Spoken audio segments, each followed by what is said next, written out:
This is the second video idea in a row that started out as a mini-sode, which I've chosen to classify as 15 minutes or less, but usually more like 10 minutes or less most of the time. They started out as a mini-sode, then became a full episode. In the case of the Cracked one, I just ended up finding more in that Cracked Response video to talk about than I had figured on just based on my initial viewing of it. For this one, I organically, over the course of planning it, ended up including 3 other things that I had thought about doing mini-sodes about into it. I couldn't really communicate what I wanted to here without talking about these things, and besides, I love a tangent. I have another mini-sode planned for the near future, and for the sake of my own sanity and workload, I swear that one will remain a mini-sode. I was recently watching some videos about the novel and film The Martian here on YouTube. One of these was an episode of Science vs. Cinema about the film. Another was this interview of Andy Weir, author of the novel, by Adam Savage on his show The Talking Room. I'd recommend both these videos, by the way. They're really interesting. Science vs. Cinema is, as you can likely guess just from the name, a channel in which scientists evaluate the accuracy of the portrayal of science in films. The Adam Savage interview was conducted before the film had been made, and one of the things they talk about a lot in the interview is the scientific accuracy of the book, and how much of a focus it was of Andy Weir's to get the science right. Interestingly, near the end of the interview, Adam Savage asks Weir what he thought of the film Gravity, a movie which makes basically no attempt to get the science right. This was their exchange that prompted me to make this video. I'm also curious about your book. The accuracy in your book is such a key point that is so clear. What did you think of Gravity? Well, okay, so I'm sure this question's come up before. It has. So first off, I thought it was cinematically beautiful. Like, it was just stunningly beautiful. And I've heard from astronauts that that really is what things look like. Yeah. And so that I really enjoyed it for the artistry and stuff like that. And yeah, there are a bunch of like problems. Orbital mechanics. Orbital mechanics problems. You know, it's like the Hubble, ISS, the space shuttle, the Chinese space station are all like right next to each other. Also, the protagonist seeking debris field, you know, it comes around and destroys like the shuttle. Then she goes to ISS, and it comes around and destroys ISS. Why didn't it destroy ISS the first time? Right. Okay. Right. Then she goes to the Chinese space station, and then it's coming after her again. And also, if something's going really, really fast, then with respect to you, then it's not in the same orbit. Right. Even if you're both going this way, if it's going this way and it's going so much faster than you, then Right. it's going to be in a different orbit with a different period. Oh, right. Yeah. So, But did that inhibit your enjoyment, or were you No. able to just kind of let go? I can let it go. Okay. I can let it go. And I didn't have a problem with any of that. I thought the movie was cool and I enjoyed it. But yeah, it's not physically accurate. But you know what? I also liked the Avengers. You know, There's like nothing. I watched it again last night just because. and you know, the Bifrost is faster than light travel. You can't do that, but I'm not complaining. I like Star Trek too. Absolutely. I'm going to play a couple of parts of that again further down the line of this video, as I respond to a couple of specific things said in it, but for now I just want to bring up one thing. The accuracy in your book is such a key point that is so clear. What did you think of Gravity? Adam Savage says accuracy, then goes on to mention gravity, and by this we can abduce that he's talking about scientific accuracy specifically. But over the course of the interview, Weir talks about how accuracy was a key focus of his in a much broader sense than just the science. And in fact, the things I'm about to mention are all portrayed more accurately in The Martian than the science is. Weir was very concerned with portraying astronauts accurately. I usually don't like it when I'm watching a movie or reading a book and there's a crew, a space crew, and they have like this tension and these like personal issues and stuff like that. And I'm like, no, like astronauts are unbelievably professional. Right. Like, obviously, everybody's extremely good at their technical skills, right? Everybody knows exactly what they're doing. Right. Nothing on the ship catches them off guard. They don't have to like try to figure it. They know how everything works. And that's the way astronauts work. That's They the way work through astronauts every are. worst case scenario possible. Right. A very good esprit de corps. Like they have no personal issues, no arguments or problems with each other. They don't butt heads on anything. They're really professional and they get along very well. He was very concerned with portraying NASA accurately in terms of their structure, practices, tendencies, and the way they react to various kinds of situations. And you're going through space history to see how NASA solved these types of problems in the past. Sure, Okay. absolutely. In other words, Weir sought accuracy of personnel, beyond just the astronauts, This is an interesting thing. Like I'm this level of nerd. Like when I was a little kid, I didn't want to be an astronaut. I wanted to be a flight controller. But also for the physicists, the engineers, and the management. Even down to some of the institutional mechanics of managers making safe decisions versus dangerous decisions. Right. They have to juggle the safety of the remaining of the 5 crew that are on their way back from Earth. Right. You know, they have to compare that, any risks they're going to take with them versus the risks they want to take to help Watney. I'm sure that you've read Feynman's analysis of the space shuttle. Yeah. Yeah.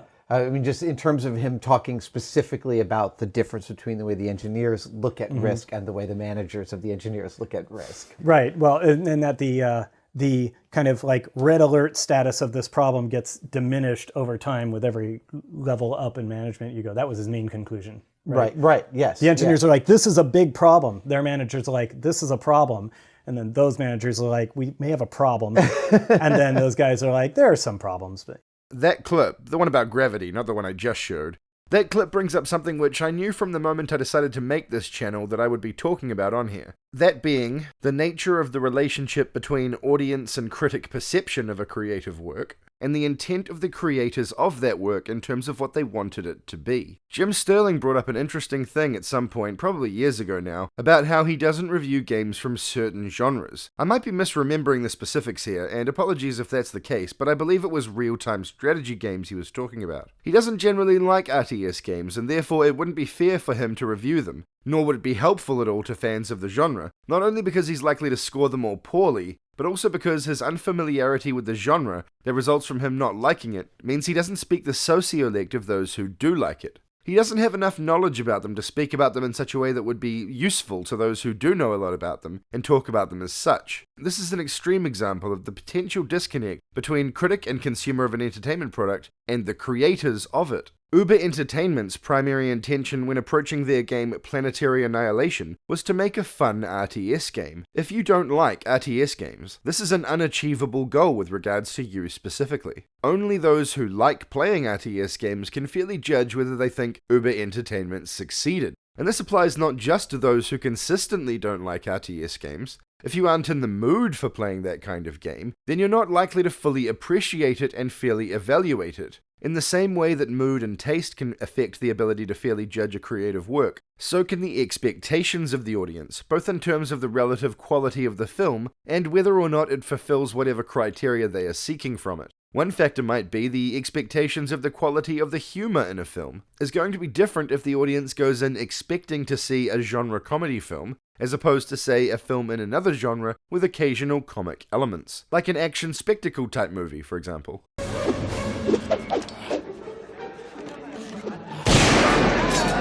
Low quality comedy in a movie is a compromisingly huge downside for a comedy film, but not so much for other genres where having high quality comedy is seen purely as a bonus, rather than the main thing the audience are expecting of it. However, sometimes there's a disconnect between what the audience is expecting and what the creators want to give them. In the case of Gravity, some audience members were expecting it to be more realistic than they expect other movies to be, and more realistic than was appropriate for the kind of movie it actually was. I'll explain what I mean by that and get to why they had that expectation later in the video. Before I move on, in the interest of being balanced, I need to clarify that sometimes the disconnect is not the audience's fault. In an upcoming video, I'll be talking a bit about an example of a time when a film's trailer misled people into thinking the movie was not just tonally and stylistically very different from how it actually was, but in a completely different genre. That wasn't the situation in this example, though. Now, to bring this back to The Martian itself, check out this clip from the Science vs. Cinema video. I love the book for its scientific detail, but would any of that be preserved in the movie? I asked that question to screenwriter Drew Goddard. I think the biggest decision we made early was we're not going to dumb this movie down. I said to the studio, I was like, if we dumb it down, I don't think we have a movie. And this quick clip from the same segment of the video. Sci-fi mostly is fantasy.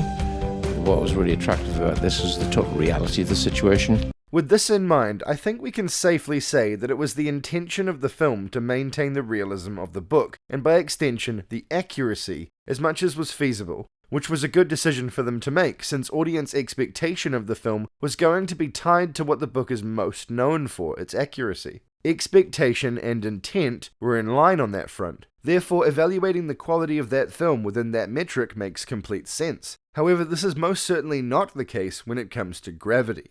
Gravity was my favourite film of 2013. And because I have made that statement, I now have to go on a little bit of a tangent about my thoughts on the terms my favourite and the best. See, to me these are very different things. They both are from my perspective and therefore are about my subjective opinions and nothing else. The difference is, the best is what I deem to be the highest quality film, whereas my favourite is the one that appeals most to my sensibilities and preferences. I'm not saying I think Gravity is the best film that came out in 2013. In my opinion, that would be Spike Jonze's magnificent magnum opus Her, but I personally got more out of Gravity than I did out of Her. And the reason behind why that is brings me back to the subject of this video, the intent of the creator. And even though I just got back on topic, here comes my next tangent, because I need to quickly bring up who I'm talking about when I say creator in regards to these two films. In the case of Gravity, that is the director, Alfonso Cuarón. And in the case of The Martian, in my opinion, that'd be Andy Weir, not the director Ridley Scott.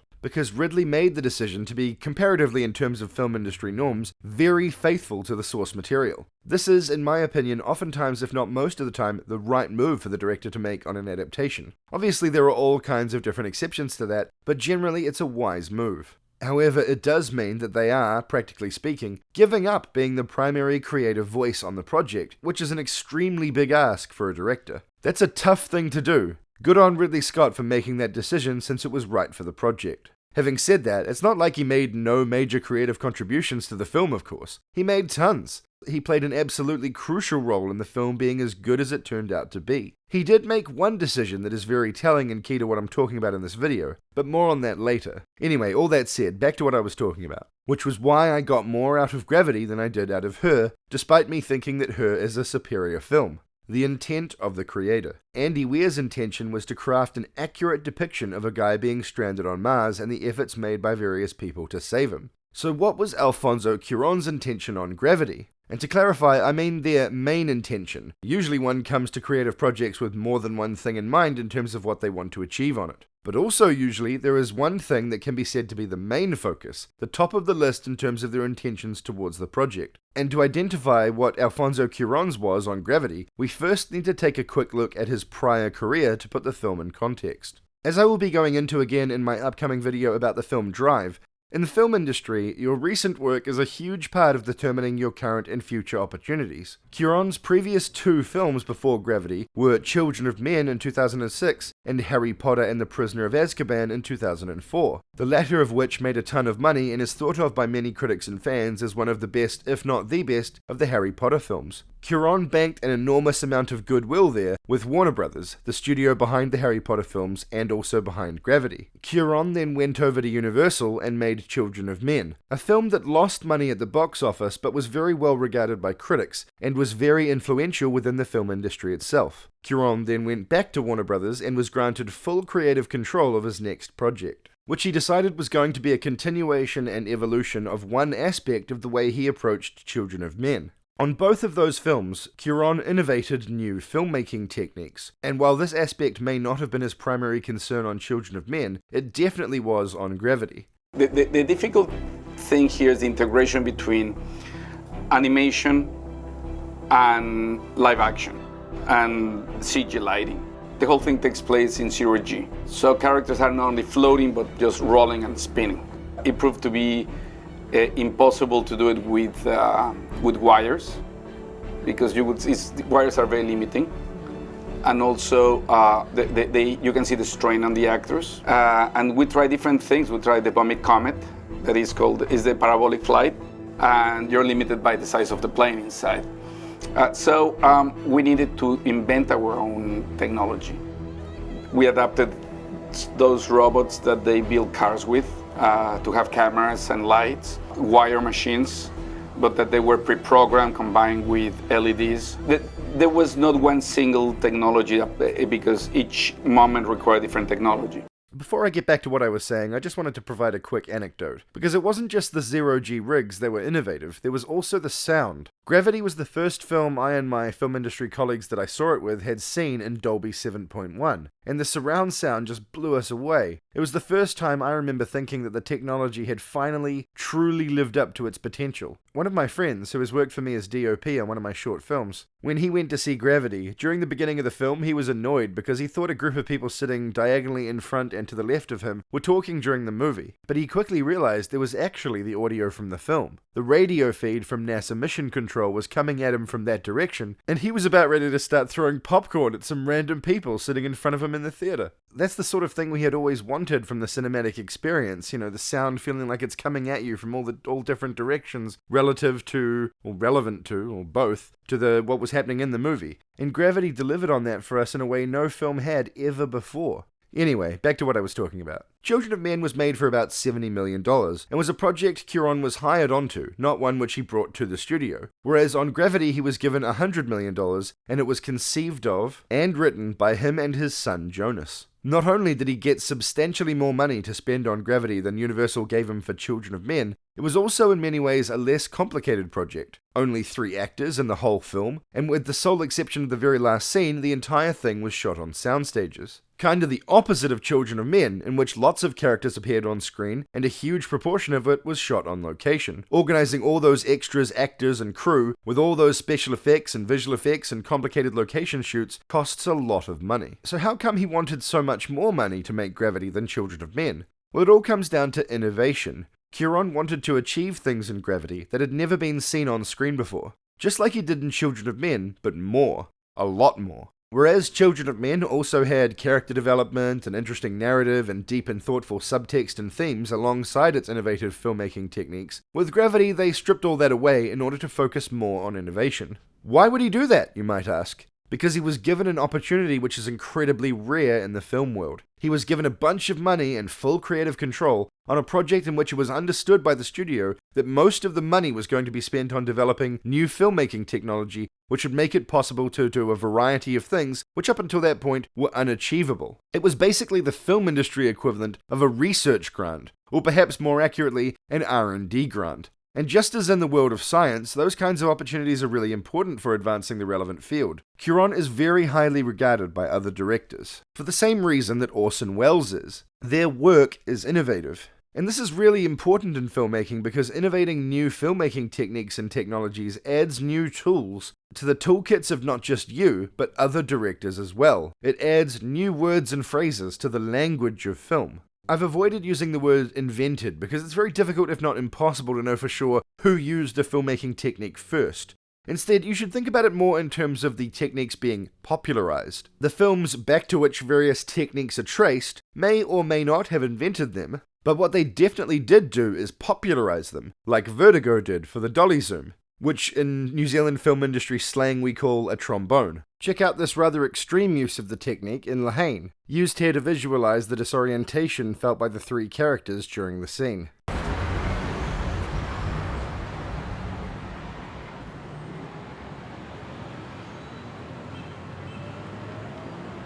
Or like The Matrix did for bullet time. Or like Fight Club did for using photogrammetry to make visual effects shots. Ramps up, it'll be the corporations that name everything. The IBM Stellar Sphere, the Microsoft Galaxy. Or what Rope did for the 10-minute take, and eventually for complicated Steadicam long takes, like the ones in Children of Men and Gravity. Or how about What Dreams May Come, with this awesome kind of stuff. Wings! And a little more! Alright!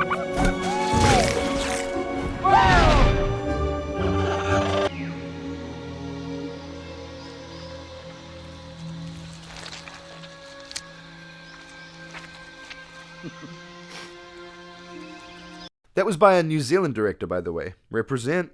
Or how Birdman was the first film I know of to feature time lapses as part of stitched together Steadicam long takes. Note how the camera pauses for the sun to rise and set in the following clips.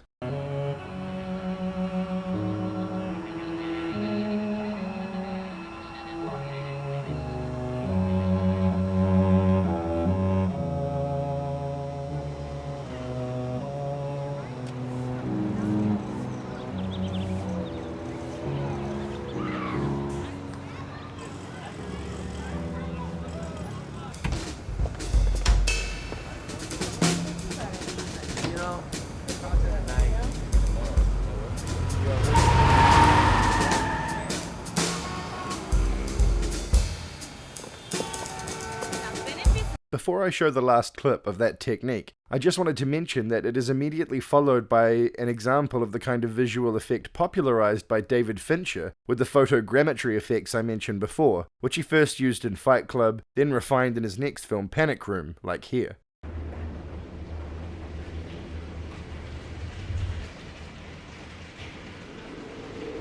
And here's that clip from Birdman.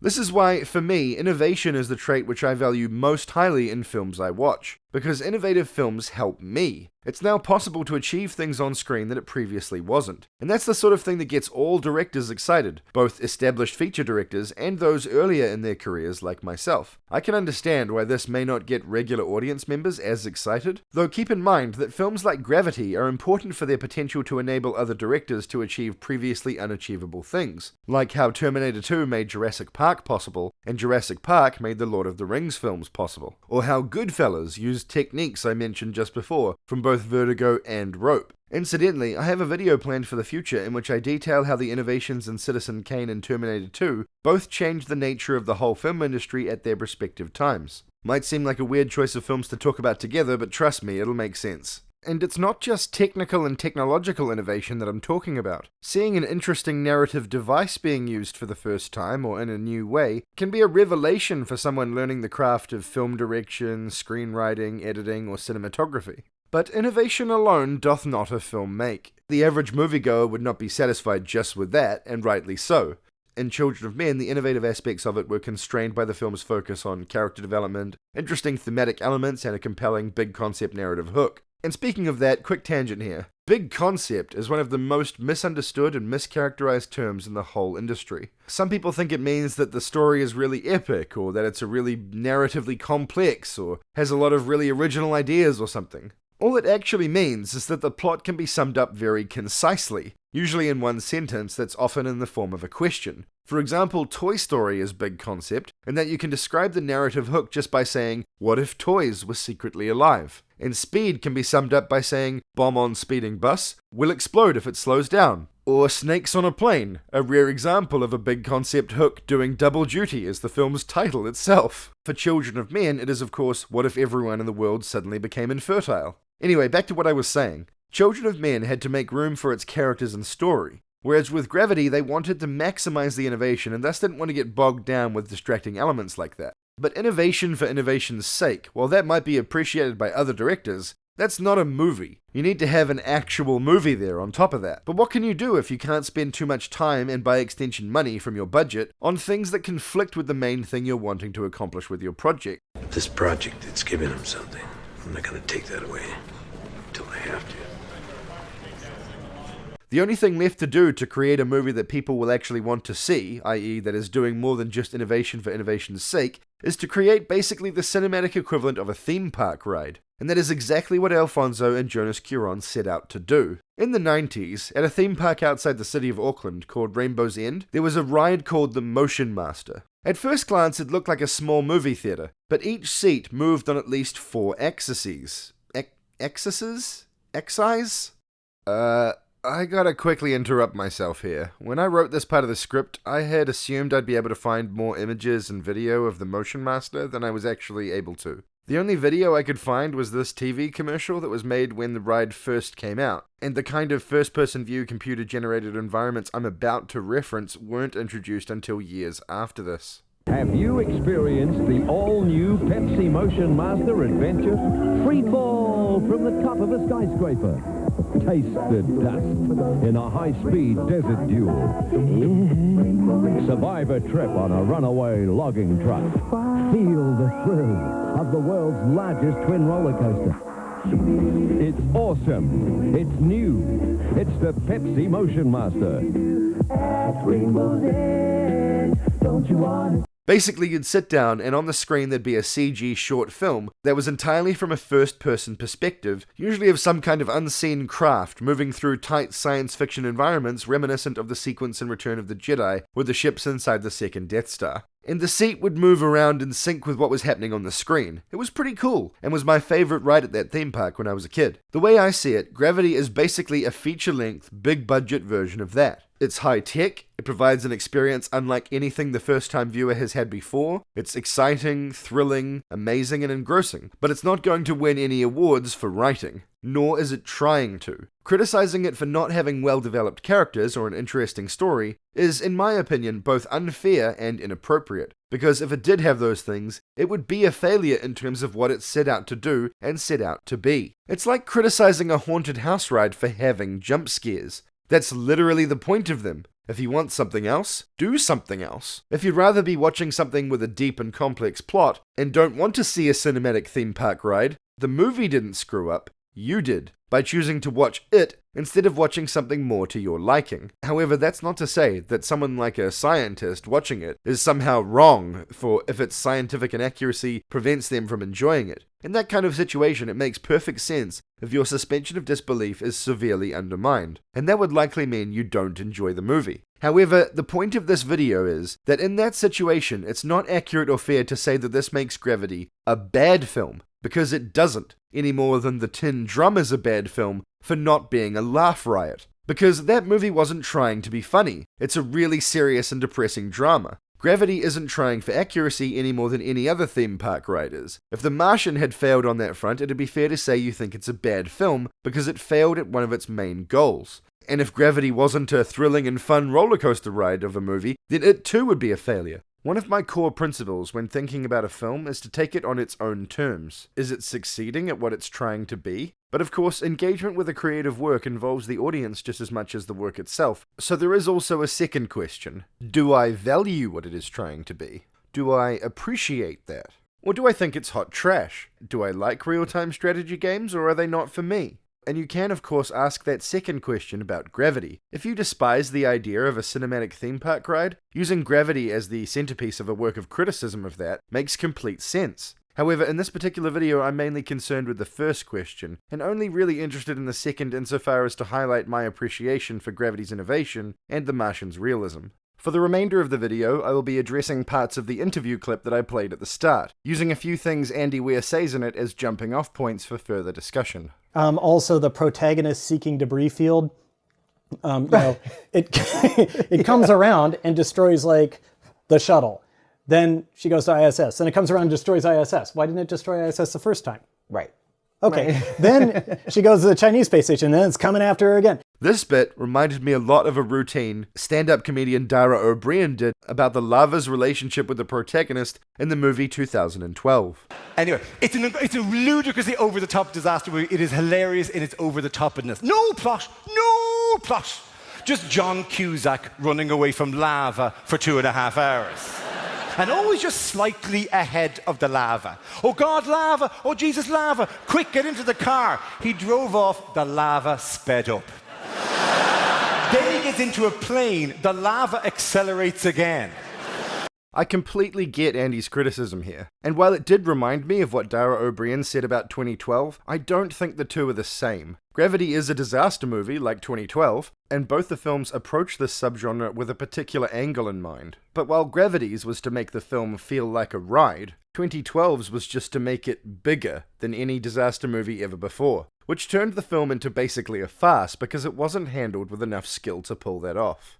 The protagonist seeking debris field, as Andy called it, if looked at purely in its external logic, makes no sense whatsoever. But unlike 2012's protagonist speed-matching lava, which cannot be narratively justified even under the most generous examination, in Gravity it does make sense when you think about it in terms of what the movie was trying to be. Because in rides like the Motion Master and in haunted house rides, part of why they work is because of a constant tension felt by those experiencing them. If you're on a Motion Master and the camera just stops dead all of a sudden, person, that should be viewed as dangerous by participants, which is just how a haunted house should be also. The danger needs to feel like it's right behind you at all times. That's part of why the tension works, and it's the same in Gravity. Sandra Bullock needs to keep moving forward. She needs the danger to be always right behind her no matter what she does. And you can criticize their choice of how to engineer that in the story, just as you absolutely can do the same with the lava in 2012. But keep in mind that Gravity had a better reason for it. And also, at least the attention of the filmmakers being focused on things other than thinking of a better danger element still resulted in a good film. Unlike 2012, where the attention of the above-the-line people seemed to mostly be focused on how much money they were being paid to take part in that trash.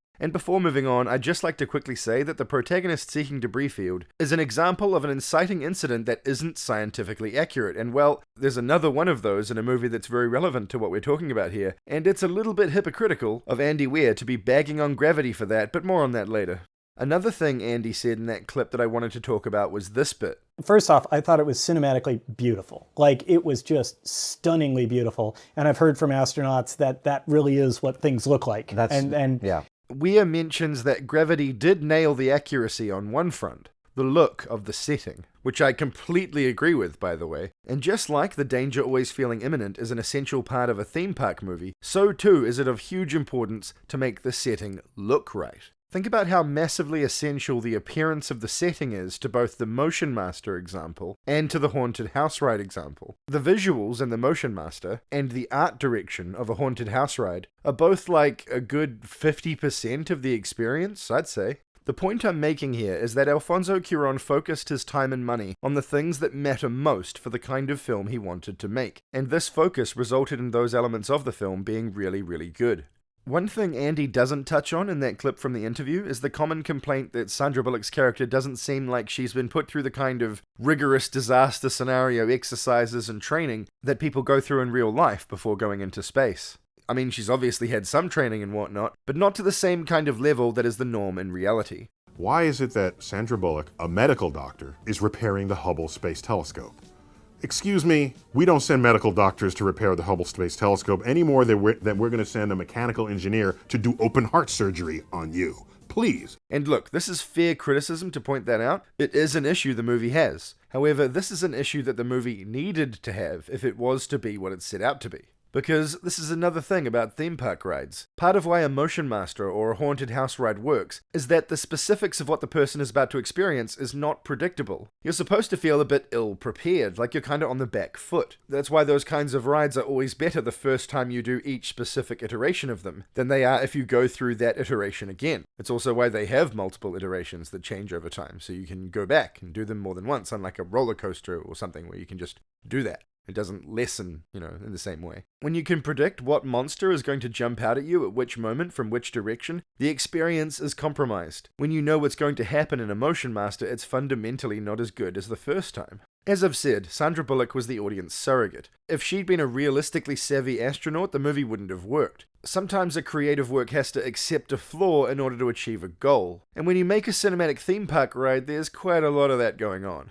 You might have noticed that I've been consistently referring to Sandra Bullock's character as Sandra Bullock, and not bothering to use the name they gave her, Dr. Ryan Stone. This is my way of acknowledging that Gravity isn't about characters. It's not about creating realistic, well-developed characters. And I chose to reference this that way in order to poke fun at the movie. Because even though this is a film I love and cherish, it's not even close to perfect. It has its fair share of flaws. And it's important, as a fan of a creative work, to be able to acknowledge its flaws just as accurately as you acknowledge its strengths. You can even come to kind of love the flaws as just a part of what makes it. So long as you keep in mind that they are flaws. Which is something I also have to do for The Martian. See, that was no more interested in things like character development than Gravity was. None of the characters in the novel or film changed significantly over the course of the story, because The Martian wasn't about that. Most of the characters had more thought and care put into their mannerisms, idiosyncrasies, and eccentricities than was the case on Gravity. But check out what Andy Weir has to say about his story's protagonist, Mark Watney. You said in one interview that he's basically you? He's basically, so his personality is all of my good parts and none of my bad parts. Sure. Right. So we've all got good traits and bad traits. I've got plenty of downsides that I did not put into Mark. Gravity and The Martian both put about the same amount of effort into developing their protagonist, yet Gravity gets way more negative criticism for this than The Martian does. Again, while the intention of the creators was similar, the audience reaction was not. And I'm not saying this is unfair to Gravity. I mean, I'm doing that same thing in this video. I'm being more harsh to Gravity than I am to The Martian about characters. There's a ton of potentially important factors here, and all things considered, Gravity may well be, and does seem to be, to me, deserving of a more negative reaction on the character front than The Martian was, for having an author surrogate main character. That said, these are the kinds of things that it is important for someone like me to point out, because that's the nature of critical analysis. How important or meaningful a particular thing is up to each individual to decide for themselves. But in order to do that in an accurate and fair way, it helps to be made aware of information that could potentially be relevant to where you stand on something like comparing the intentions of the filmmakers on two different projects and how the audience reacted to those projects. Okay, so now we finally get to the last and most important thing I wanted to address from what Andy said in the interview clip. But yeah, it's not physically accurate. But you know what? I also liked The Avengers.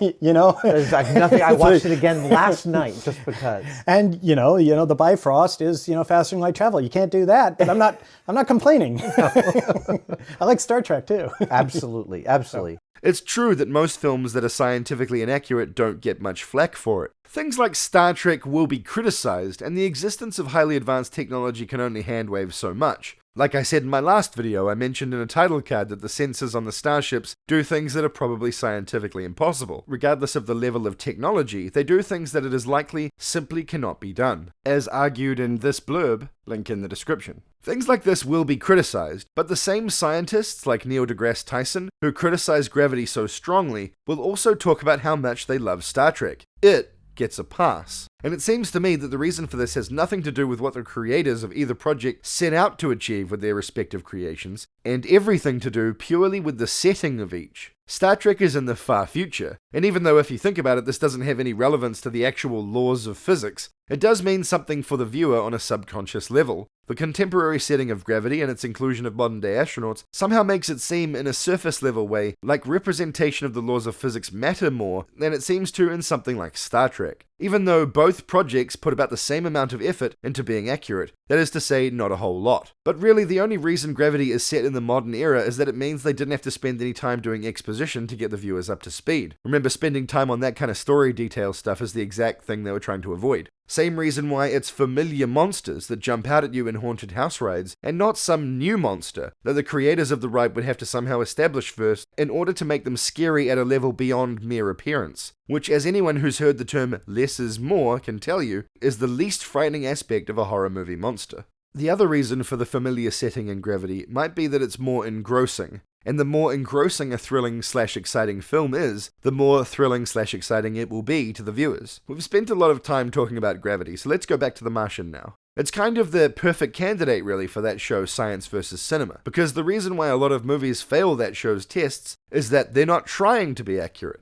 In many cases, this has no real justification in terms of the nature of the projects, and is more down to just basic laziness. But there are movies like Gravity where, as I said, if they had gone for a focus on accuracy, it would have actually undermined their existing focus on filmmaking innovation. The Martian, however, was, for the most part, following in the footsteps of the book and striving for accuracy. And it completely makes sense that they did this. It has a novelty value for those whose suspension of disbelief is tied to scientific accuracy, and as such, widely became a point of conversation about the film, aiding in its word-of-mouth popularity. Also, if they hadn't gone for accuracy, that would have pissed off the established fans of the book, and their word-of-mouth would have been very negative. So how did The Martian fare on Science vs. Cinema? You probably won't be surprised to hear that it did very well. They gave it the thumbs up for almost everything, though one thing they took exception to was the impossible severity of the storm at the start, which was also in the book. Here's a clip from the Science vs. Cinema video during which Weir talks about that. The only thing that he had to come up with that was a little bit on the edge was this very big windstorm that starts the movie off. I made a few deliberate concessions. The sandstorm at the beginning couldn't really happen. Mars' atmosphere doesn't have enough inertia. It's so thin, it wouldn't actually damage anything. It would have to be going 10 times faster than Earth's atmosphere to get the same physical force. So if there was a 50-mile-an-hour wind, it would have to be 500 miles an hour on Mars. It's a man versus nature story. I wanted nature to get the first punch. Because it had that necessary narrative justification and that it got the ball rolling, the show classified it as a cheat, which from what I can tell is the show's way of saying that it's basically a fail, but at least it was used as a necessary plot point, acting as it does as the inciting incident. Science vs. Cinema hasn't covered Gravity yet, but something tells me they probably wouldn't classify George Clooney versus Newton's laws of motion as a cheat, even though it too was used as a necessary plot point. After all, one of the things about theme park rides is that even though they are done in groups, each person experiences them alone. Or at least, that's how it feels. In these moments, each person on the ride is completely focused on their own individual experience. So Sandra Bullock had to experience most of Gravity alone, since she's the audience surrogate, and they're trying to replicate what it feels like to be on a ride. Alright, back on track. Science vs. Cinema did give The Martian an outright fail for one thing though. Here's a clip from the episode.